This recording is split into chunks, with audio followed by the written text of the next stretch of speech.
नमस्कार, खबरें अभी तक देख रहे हैं आप। मैं हूं अवंतिका यादव और 1 मिनट में पूरी रिपोर्ट अब हम आपको दिखाने वाले हैं। आखिर देश दुनिया में क्या कुछ चल रहा है, सिर्फ 1 मिनट की रिपोर्ट में आपको बताएंगे। खबर सबसे पहले हरियाणा के पंचकुला से है। पंचकुला के अभयपुर में नगर निगम पंचकुला की टीम की ओर से अतिक्रमण हटाने के लिए मुहिम चलाई गई थी। इसी के तहत नगर निगम पंचकुला की ओर से कार्रवाई की जा रही थी और तभी भड़के हुए लोगों ने नगर निगम के अधिकारियों और कर्मचारियों पर पथराव कर दिया।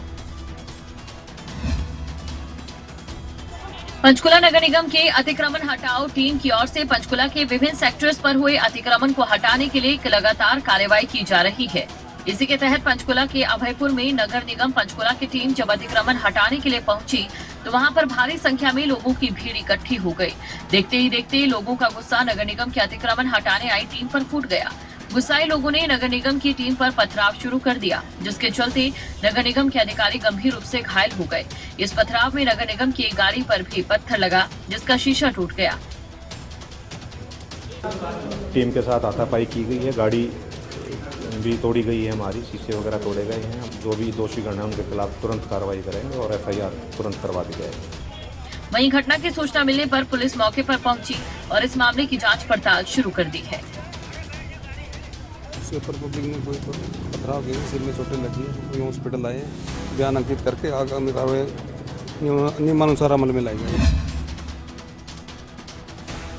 तो अतिक्रमण हटाने पहुंची टीम के ऊपर पथराव कर दिया गया लोगों की ओर से। लेकिन ऐसा ही मामला बहादुरगढ़ से भी सामने आया है। बहादुरगढ़ में नहर ढकने की मांग को लेकर स्थानीय लोगों ने प्रदर्शन किया और लोगों ने चेतावनी देते हुए कहा कि अगर उनकी समस्या का समाधान नहीं हुआ तो प्रदर्शन जारी रहेगा।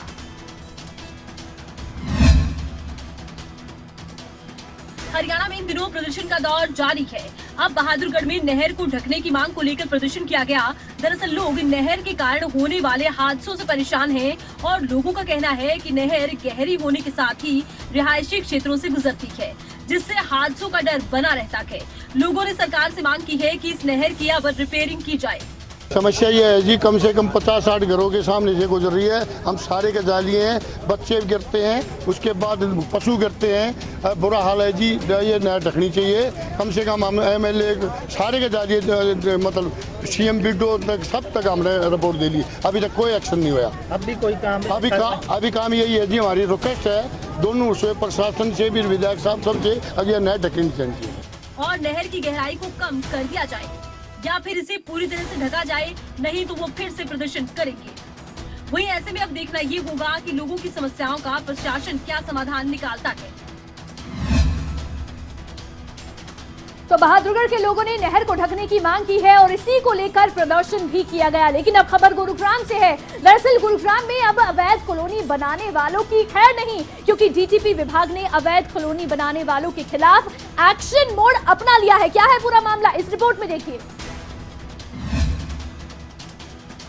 साइबर सिटी गुरुग्राम में अवैध कॉलोनी काटने वालों पर DTP विभाग सख्ती से शिकंजा कसे हुए है। DTP विभाग ने अवैध कॉलोनी काटने के 10 अलग अलग मामलों में 51 लोगों के खिलाफ मुकदमा दर्ज कराया। ये मुकदमे गुरुग्राम के सुल्तानपुर, फरूख नगर और ताज नगर क्षेत्र में दर्ज कराए गए। दरअसल ये लोग बिना लाइसेंस के नियमों को ताक पर रखकर अवैध कॉलोनी विकसित कर रहे थे और इसी को लेकर DTP विभाग ने ऐसे लोगों पर मुकदमा दर्ज कर कार्रवाई की है। लगभग 10 FIR पीछे भेजी गई थी, रिकमेंड की गई थी 10 कॉलोनीज में। तो वो 10 कॉलोनीज में लगभग 51 ऑफेंडर्स हैं जिनके नाम पर वो ज़मीन थी जो काट रहे थे। तो उनके अगेंस्ट जो है सुल्तानपुर में, फारूक नगर में इनकी FIR दर्ज कराई गई। मामले में DTP ERS बात की माने तो अवैध कॉलोनी काटे जाने पर पहले नोटिस जारी किया गया था, लेकिन नोटिस में संतोषजनक जवाब नहीं मिले, जिसके बाद पुलिस को FIR दर्ज करने के लिए पत्र लिखा गया था। इससे पहले भी कई लोगों के खिलाफ अवैध कॉलोनी काटे जाने पर मुकदमा दर्ज किया जा चुका है।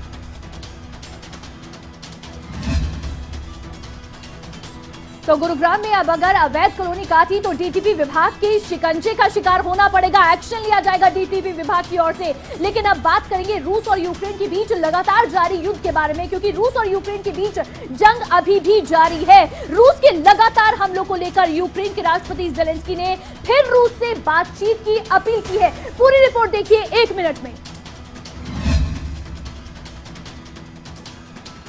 यूक्रेन और रूस के बीच जंग थमने का नाम नहीं ले रही है। यूक्रेन पर रूसी सेना के हमले का 31वां दिन है और रूस की सेना यूक्रेन के कई रिहायशी इलाकों को निशाना बना रही है। इस बीच हड़बड़ाए यूक्रेन ने एक बार फिर रूस से बातचीत की अपील की है। यूक्रेन के राष्ट्रपति ज़ेलेंस्की ने रूस से युद्ध को समाप्त करने के लिए बातचीत करने की अपील की है। लेकिन इसी बीच राष्ट्रपति ज़ेलेंस्की का ये भी कहना है कि यूक्रेन शांति के लिए अपने किसी भी क्षेत्र को छोड़ने के लिए सहमत नहीं होगा। दरअसल ज़ेलेंस्की राष्ट्र के नाम अपने वीडियो संबोधन में रूसी जनरल स्टाफ के उप प्रमुख कर्नल जनरल सर्गेई रुड्स्कोई को जवाब देते हुए दिखाई दी। रुड्स्कोई ने कहा था, रूसी सेना प्रमुख लक्ष्य डोनबास की मुक्ति पर ध्यान केंद्रित करेगी। रूस से समर्थित अलगाववादी का 2014 से पूर्वी यूक्रेन के डोनबास क्षेत्र के हिस्से पर नियंत्रण है और रूसी सेना यूक्रेन से और ज्यादा क्षेत्र को नियंत्रण करने के लिए जूझ रही है, जिसमें मारियुपोल शहर भी शामिल है। रूस के लगातार हमलों में यूक्रेन को भारी नुकसान झेलना पड़ रहा है, जिस वजह से राष्ट्रपति ज़ेलेंस्की अब रूस से बातचीत से युद्ध का हल निकालने की अपील करते नजर आ रहे हैं। तो रूस और यूक्रेन के बीच जारी युद्ध में ज़ेलेंस्की ने एक बार फिर से शांति की अपील की है, लेकिन रूस अपने रुख पर कायम है। शांति की वार्ता आखिर होगी तो कब होगी, इस पर नजर रहेगी। लेकिन अब बात करेंगे भारत और चीन के बारे में, क्योंकि चीन के विदेश मंत्री वांग यी से 3 घंटे की मुलाकात के बाद भारतीय विदेश मंत्री एस जयशंकर ने साफ कहा है कि अगर चीन आपसी रिश्तों को सामान्य बनाना चाहता है तो उसे पहले लद्दाख सीमा से अपनी फौजों को वापस बुलाना होगा।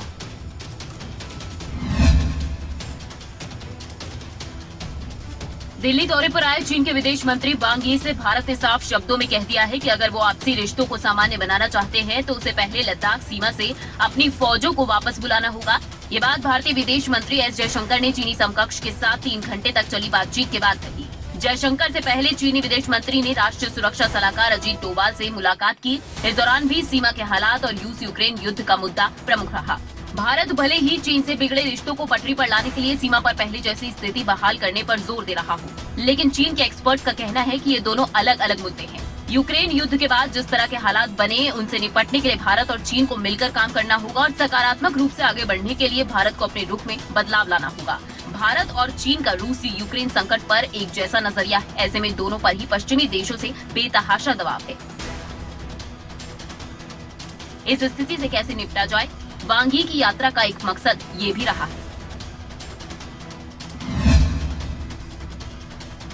तो रूस और यूक्रेन के बीच जारी युद्ध का असर अब भारत और चीन के रिश्तों पर भी पड़ता नजर आ रहा है और ऐसे में अब सीमा विवाद को खत्म करने की ओर बातचीत दोनों देश करते नजर आ रहे हैं। लेकिन एक तरफ रूस और यूक्रेन से हालात नाजुक बने हुए हैं और इसी बीच उत्तर कोरिया ने अंतर महाद्वीप बैलिस्टिक मिसाइल का परीक्षण किया है, जिसके चर्चे चारों तरफ हो रहे हैं। पूरी रिपोर्ट दिखाते हैं आपको 1 मिनट में।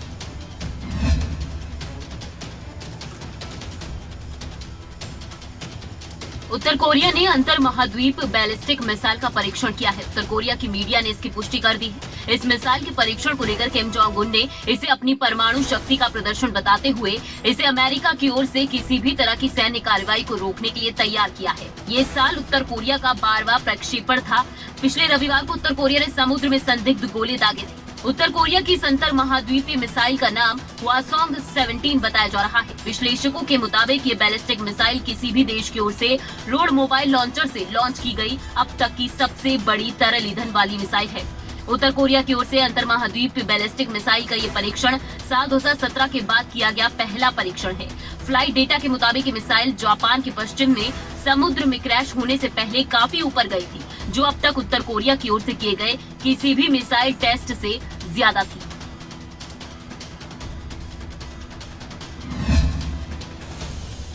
तो रूस और यूक्रेन के बीच जो हालात बने हैं, उसी बीच उत्तर कोरिया की ओर से की गई मिसाइल परीक्षण इस समय चिंता का विषय बनी हुई है और इसके चर्चे भी हर तरफ हो रही हैं। लेकिन इसी बीच आपको बता दें, रूस के यूक्रेन पर हमले के बाद से लगातार अमेरिका रूस के खिलाफ मुखर है, तो वहीं अमेरिका रूस के राष्ट्रपति को युद्ध अपराधी के तौर पर दुनिया भर में प्रोजेक्ट भी कर रहा है। इसकी एक बानगी देखी गई पोलैंड में, जब अमेरिकी राष्ट्रपति नाटो सैनिकों के साथ पिज्जा पार्टी करते हुए नजर आए। पूरी रिपोर्ट दिखाते हैं आपको 1 मिनट में। रूस और यूक्रेन के युद्ध के बीच लगातार यही देखने को मिल रहा है कि दुनिया 2 धड़ों में बंट रही है। अमेरिका लगातार यूक्रेन के साथ खड़ा है और साथ ही साथ रूस का विरोध भी किया जा रहा है। तो वहीं कुछ ऐसे देश हैं जो रूस का साथ दे रहे हैं और कुछ इन दोनों धड़ों से अलग थलग हैं। अमेरिकी राष्ट्रपति जो बाइडेन ने अब रूसी राष्ट्रपति पुतिन को खुली चुनौती दी है। यूक्रेन की सीमा से लगभग 80 किलोमीटर की दूरी पर वो पोलैंड पहुंचे। बाइडेन ने वहां पर तैनात नाटो सैनिकों के साथ मुलाकात की। बाइडेन ने सैनिकों के साथ पिज्जा पार्टी भी की, सेल्फी भी ली। बाइडेन ने यहाँ पर पुतिन को युद्ध अपराधी भी कहा है। द्वितीय विश्व युद्ध के बाद ये पहली बार है जब कोई अमेरिकी राष्ट्रपति युद्धग्रस्त देश की सीमा में पहुंचा है और सैनिकों से मुलाकात की है। पोलैंड में करीब 20 लाख यूक्रेनी शरणार्थी है। तो वहीं लगातार यूक्रेन के बहाने अमेरिका रूस पर निशाना साध रहा है।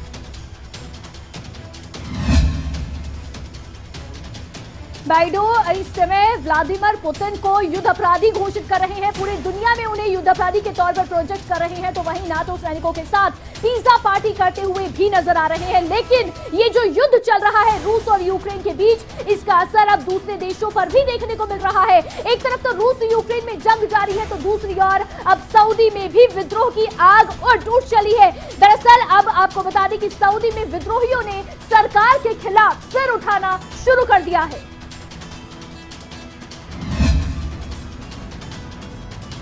आग ही आग और तबाही ही तबाही।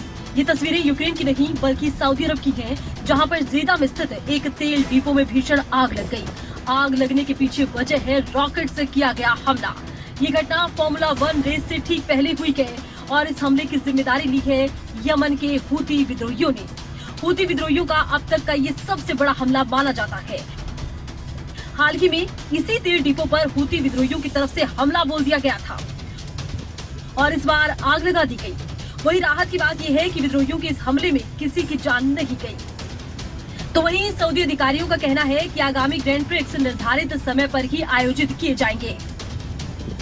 गौरतलब है कि ये हमला उत्तरी जेदा बल्क प्लांट पर हुआ है, जो कि शहर के अंतर्राष्ट्रीय हवाई अड्डे के बेहद नजदीक है और मक्का जाने वाले तीर्थ यात्रियों के लिए भी ये जगह खास है।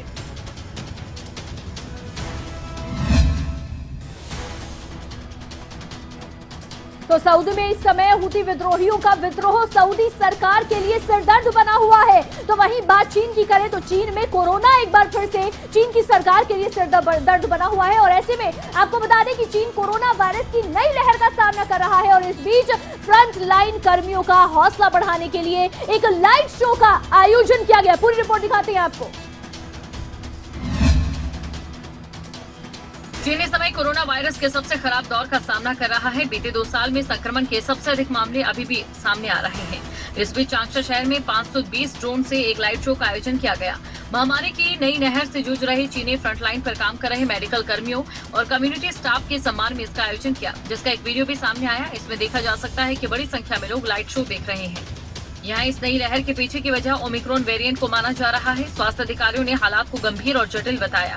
राष्ट्रीय स्वास्थ्य अधिकारियों के मुताबिक 1 मार्च से देश में संक्रमण के 56,000 से ज्यादा मामले सामने आ चुके हैं। इनमें से आधे से अधिक मामले उत्तर पूर्वी जीलन प्रांत से आए हैं और इसमें बिना लक्षण वाले मामले शामिल हैं। हांगकांग के मामले भी इसमें शामिल नहीं है। चीन के रोग नियंत्रण केंद्र की माने तो 0 कोविड के लक्ष्य का पालन करने की दिशा में चीन काम कर रहा है, क्योंकि कोविड-19 के खिलाफ रोकथाम की सबसे कारगर रणनीति है। इस नीति से ही महामारी के छिपे हुए खतरे का उन्मूलन संभव है।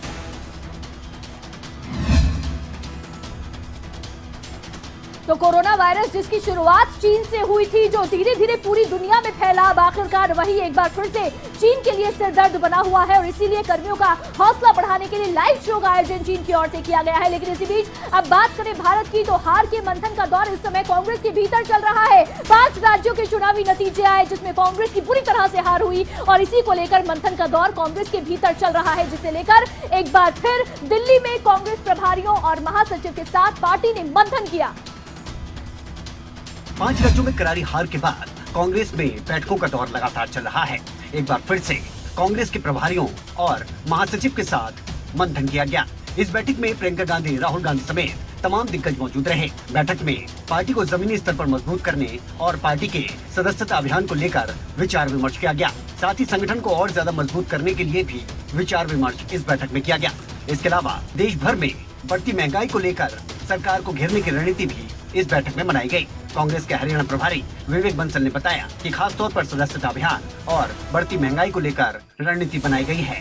आपको बता दें कि 5 राज्यों में हुई हार के बाद लगातार कांग्रेस में बैठकों का ये दौर देखने को मिल रहा है। इससे पहले भी चाहे वो राहुल गांधी हो, सोनिया गांधी हो, लगातार अलग अलग राज्यों के दिग्गज नेताओं के साथ बैठक कर रहे हैं और उनसे सुझाव ले रहे हैं। पिछले दिनों की अगर बात करें तो हरियाणा कांग्रेस के तमाम नेता भी राहुल गांधी से मिले थे, उनसे सुझाव लिए गए और साथ ही एकजुटता का संदेश राहुल गांधी ने सभी को दिया था। तो 5 राज्यों में बुरी तरह से हुई कांग्रेस की हार के बाद इस समय कांग्रेस में मंथन का दौर चल रहा है, बैठकों का दौर चल रहा है, साथ ही संगठन को किस तरह से मजबूत किया जाए उसे लेकर भी इस समय मंथन जारी है। लेकिन अब बात हिमाचल की करेंगे, क्योंकि हिमाचल के नालागढ़ को आज बड़ी सौगात मिली है। हिमाचल प्रदेश के मुख्यमंत्री जयराम ठाकुर ने नालागढ़ में 1 दिवसीय दौरे पर पहुंचे और इस दौरान करोड़ों की परियोजनाओं का शिलान्यास और उद्घाटन उनकी ओर से किया गया। नालागढ़ में 1 दिवसीय दौरे पर पहुंचे हिमाचल प्रदेश के मुख्यमंत्री जयराम ठाकुर ने 225 करोड़ की परियोजनाओं का उद्घाटन और शिलान्यास किया। इसमें 21 परियोजनाओं का उद्घाटन और 31 परियोजनाओं का शिलान्यास किया गया। इसके अलावा सीएम ने सोबन माजरा में विशाल जनसभा को संबोधित भी किया। लेकिन नालागढ़ विधानसभा क्षेत्र में विभिन्न विकास कार्यों को हम हमेशा गति देते रहे और मुझे इस बात की खुशी आज 52 उद्घाटन और शिलान्यास के कार्यक्रम हुए विधानसभा में और 225 करोड़ रुपए के उद्घाटन और शिलान्यास एक दिन में। और मैं इस बात को कह सकता हूँ शायद ही नालागढ़ विधानसभा क्षेत्र में एक साथ इतना बड़ा नंबर उद्घाटन और शिलान्यास का और इतनी राशि के, इतने पैसे के उद्घाटन और शिलान्यास एक दिन में हुए। सीएम ने सबसे पहले नालागढ़ में नए बस अड्डे का उद्घाटन किया और फिर 1% नालागढ़ में जैव विविध वन एवं मोबाइल एप्लीकेशन का शुभारंभ किया। साथ ही फूड रोड पर जलापूर्ति योजना के मुख्य भंडारण के पास नालागढ़ शहर के लिए मन निकासी योजना का भी लोकार्पण किया। सीएम जयराम ठाकुर नालागढ़ तो पहुंचे, लेकिन नालागढ़ की जनता को करोड़ों की सौगात भी मिली। कई परियोजनाओं का शिलान्यास और उद्घाटन मुख्यमंत्री की ओर से किया गया। लेकिन बात अब हरियाणा की भिवानी की करेंगे, क्योंकि भिवानी में सीएम फ्लाइंग टीम एक बार फिर से एक्शन मोड में दिखी। टीम ने बिना परमिट धड़ल्ले से दौड़ाई जा रही निजी बसों का औचक निरीक्षण किया और जुर्माना भी लगाया। पूरी रिपोर्ट 1 मिनट में। आम आदमी के लिए यातायात का सबसे सुगम व सस्ता साधन बसें हैं, पर कई बस चालक, खासकर निजी बस चालक, नियमों को ताक पर रखते हुए अक्सर न केवल सरकार को राजस्व का चूना लगाते हैं, बल्कि ऐसे बस चालकों पर लगाम लगाने के लिए सीएम फ्लाइंग टीम भी अब एक्शन मोड में आ गई है। सीएम फ्लाइंग टीम ने आरटीओ की टीम के साथ औचक निरीक्षण किया और बस का रूट परमिट न होने पर 19,000 रूपए का जुर्माना लगाया। आरटीओ स्टाफ व मुख्यमंत्री व्यवस्था की टीम के साथ भिवानी शहर में जो अवैध तरीके से बस चल रही है, बिना परमिट की बस चल रही है, उनको चेक किया गया है। उनमें हमने एक ये भिवानी से बास गांव की तरफ बस जा रही थी, जो चेक किया गया है, जो नियम अनुसार में इसमें सवारी ज़्यादा भरी हुई है और परमिट भी नहीं है रोड टैक्स के पास, इसलिए चेक किया गया तो इसके 19,000 फाइन लगाया गया है। सीएम फ्लाइंग टीम के सब इंस्पेक्टर सुनील कुमार ने बताया कि इस बस चालक के पास किसी भी रूट का परमिट नहीं था, बावजूद इसके ये बस में 65 से 70 सवारी बिठाए हुए था, जिस पर अब कार्रवाई की गई है।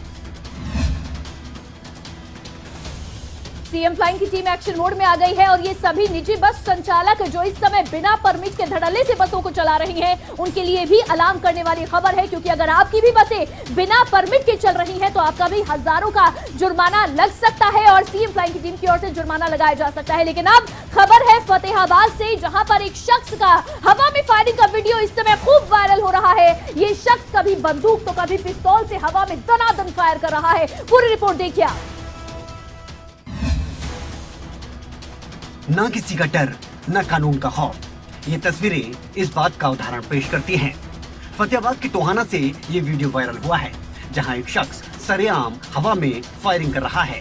कभी वो पिस्तौल से तो कभी बंदूक से धड़ाधड़ फायरिंग किए जा रहा है। हवाई फायरिंग का ये वीडियो सोशल मीडिया पर जमकर वायरल हो रहा है। मामले को लेकर पुलिस ने संज्ञान तो लिया है, लेकिन अब तक असमंजस की स्थिति ही नजर आ रही है।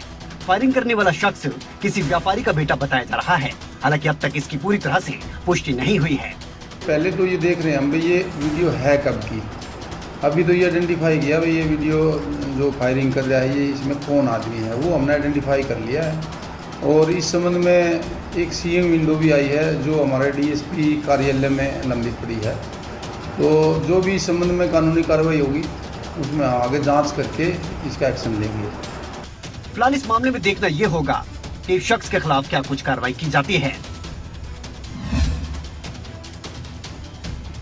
तो फतेहाबाद के टोहाना में सरेआम दिन दहाड़े शख्स की ओर से कानून की धज्जियां उड़ाई जा रही है और साथ ही बंदूक से, पिस्तौल से खुलेआम फायरिंग की जा रही है, जिस पर एक्शन की बात पुलिस की ओर से कही जा रही है। लेकिन इस समय बात करेंगे ट्रैफिक व्यवस्था के बारे में, क्योंकि अंबाला में ट्रैफिक व्यवस्था को लेकर लोग परेशान हैं। शहर के चौक चौराहों पर लगी ट्रैफिक लाइट महज शोपीस बनकर रह गई है। डीएसपी ने ट्रैफिक व्यवस्था में सुधार की बात भी कही है।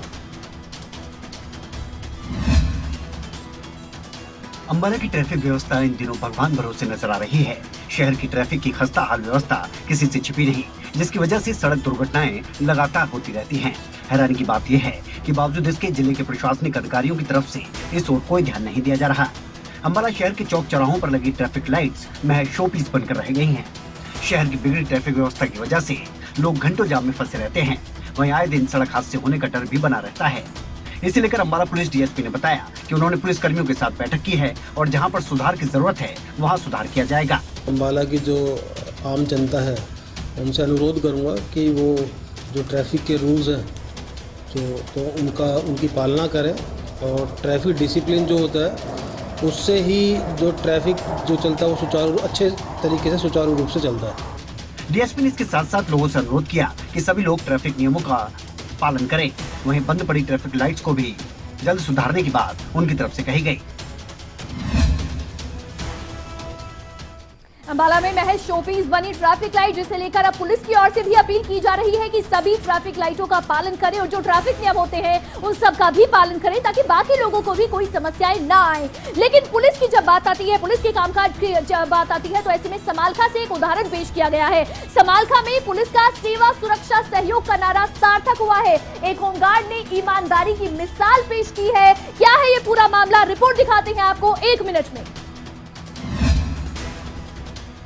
समालखा में तैनात ट्रैफिक पुलिस में ड्यूटी कर रहे होमगार्ड के जवान ने ईमानदारी की मिसाल पेश की। दरअसल राहुल नाम के एक युवक का मोबाइल ड्यूटी से घर वापस लौटते समय खो गया। राहुल पानीपत पुलिस के पास एफआईआर करवाने के लिए पहुंचा। पुलिस ने कहा कि पहले फोन को एक बार तलाश कर ले और उसके बाद एफआईआर करवाएं।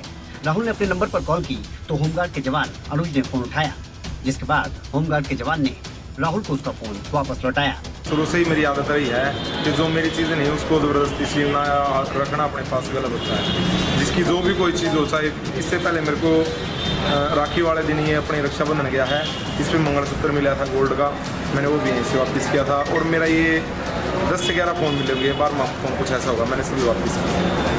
मुझे अच्छा लगता है किसी की चीज़ मिली तो वो उस तक पहुंच जाए। वायदा भगवान ना करे कभी मेरा गुम हो जाए, तो इस सोच से ही देता हूं कि मेरा कोई चीज़ गुम होगी शायद मेरे तक कोई वापस आए। जिस सेवा सुरक्षा सहयोग की बात पुलिस की तरफ से कही जाती है, उसका एक और उदाहरण होमगार्ड अनुज ने पेश किया। तो सुरक्षा सहयोग की बात जो पुलिस की ओर से कही जाती है समालखा में वो सार्थक होता भी नजर आया है, क्योंकि ईमानदारी की मिसाल यहाँ पर होमगार्ड की ओर से पेश की गई है। लेकिन अब बात करेंगे कुरुक्षेत्र की, जहाँ पर एक बड़ा एक्शन हुआ है। दरअसल कुरुक्षेत्र में नारकोटिक्स कंट्रोल ब्यूरो यूनिट ने नशा बेचते 3 आरोपियों को गिरफ्तार किया है, जहाँ उनके पास से 2 किलो हेरोइन बरामद की गई है। पूरी रिपोर्ट दिखाते हैं आपको 1 मिनट में। हरियाणा प्रदेश नारकोटिक्स कंट्रोल ब्यूरो यूनिट लगातार नशाखोरों पर नकेल कस रही है। ताजा मामला कुरुक्षेत्र से सामने आया है, जहां पुलिस ने कुरुक्षेत्र जिले में 3 अलग-अलग जगह से लगभग 2 किलो चूरापोस्ट और 42 ग्राम हेरोइन के साथ 3 लोगों को गिरफ्तार किया है।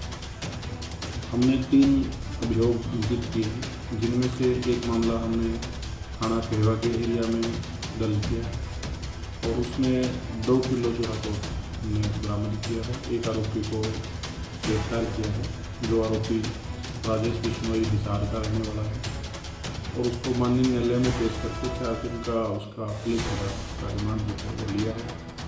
उसके पीछे जो लोग भी शामिल हैं जो उसको सप्लाई वगैरह करते हैं, उन लोगों को गिरफ्तार करने के लिए हमारी टीम ये काम कर रही है। पुलिस की पूछताछ में सामने आया है कि तीनों आरोपी दिल्ली से हेरोइन लेकर आते थे और कुरुक्षेत्र में हेरोइन का व्यापार करते थे। पुलिस ने तीनों आरोपियों के खिलाफ मामला दर्ज कर अदालत में पेश किया है।